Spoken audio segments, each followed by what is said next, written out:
Breaking news చూస్తున్నాం. Lok Sabha speaker ఓం బిర్లాపై కాంగ్రెస్ అవిశ్వాస తీర్మానం ప్రవేశపెట్టింది. లోక్సభ సెక్రటేరియట్ కి కాంగ్రెస్ నోటీసులు ఇచ్చింది.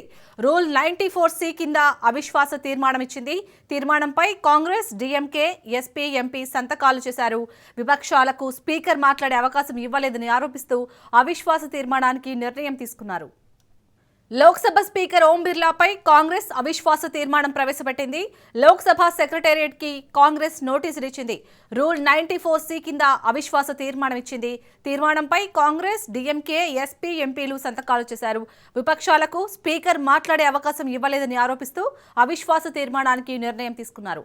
ఇక మరిన్ని డీటెయిల్స్ ని మా ప్రతినిధి సైదులు అందిస్తారు. సైదులు, లోక్సభ స్పీకర్ ఓం బిర్లాపై కాంగ్రెస్ పార్టీ అవిశ్వాస తీర్మానం ప్రవేశపెట్టింది. సో మద్దతుగా కొన్ని పార్టీలు కూడా మద్దతు ఇవ్వడం జరిగింది. సంతకాలు కూడా పెట్టారు. డిఎంకేకి చెందినటువంటి పార్టీలు, తమిళనాడు రాష్ట్రానికి చెందినటువంటి డిఎంకే ఎంపీలు కూడా ఈ యొక్క అవిశ్వాస తీర్మానానికి సంబంధించి మద్దతు ఇస్తూ కాంగ్రెస్ పార్టీ తీసుకున్నటువంటి నిర్ణయం మేరకు వారు మద్దతు ఇస్తూ సంతకాలు చేసినట్టుగా కూడా తెలుస్తుంది.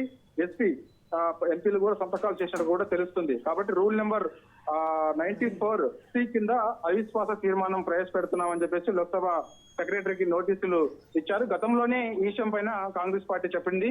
ఎందుకంటే మొదటి విడతలో భాగంగా మనకి లోక్సభ బడ్జెట్ సమావేశాలు మనకి 13 వరకు కూడా జరుగుతాయి. దానిలో భాగంగా సో ప్రతిపక్ష నేత రాహుల్ గాంధీకి మాట్లాడే అవకాశం, రాష్ట్రపతి ప్రసంగానికి సంబంధించి ధన్యవాదాలు చెప్పే తీర్మానానికి సంబంధించి ప్రతిపక్ష నేత రాహుల్ గాంధీకి మాట్లాడే అవకాశం ఇవ్వలేదు అని చెప్పేసి కాంగ్రెస్ పార్టీ మొదటగా ఆరోపణ చేసిన సంగతి అందరికీ తెలిసిన విషయమే. కాబట్టి దానిలో భాగంగా మేము ఖచ్చితంగా ప్రతిపక్ష నేతకి ఇవ్వాల్సినటువంటి గౌరవం లోక్సభలో లేదు అని మేము అవిశ్వాస తీర్మానానికి సిద్ధమవుతున్నామని చెప్పేసి కూడా కాంగ్రెస్ పార్టీ చెందినటువంటి ఎంపీలు చెప్పడం జరిగింది. దానిలో భాగంగానే రూల్ 94C కింద కాంగ్రెస్ పార్టీ ఎంపీలందరూ కూడా లోక్సభ స్పీకర్ ఓం బిర్లాపై అవిశ్వాస తీర్మానం ప్రవేశపెడుతున్నామని చెప్పేసి కూడా చెప్పారు. దానిలో భాగంగా అవిశ్వాస తీర్మానం సంబంధించి ఇప్పటికే సంతకాల సేకరణ కూడా చేయడం జరిగింది. దాదాపుగా 100 మంది ఎంపీల సంతకాల సేకరణ చేయాల్సిన అవసరం ఉంటుంది. కాబట్టి సో అందుకు కాంగ్రెస్ పార్టీ చెందినటువంటి ఎంపీలు ఉన్నారు. మొదటగా ఇండియా కూటమిలో ఉన్నటువంటి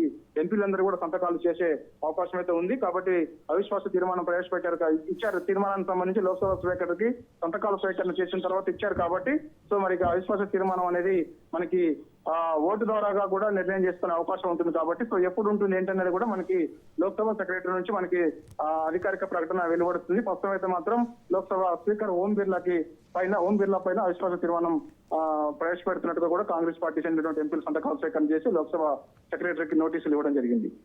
రైట్, థ్యాంక్ యూ సైదులు.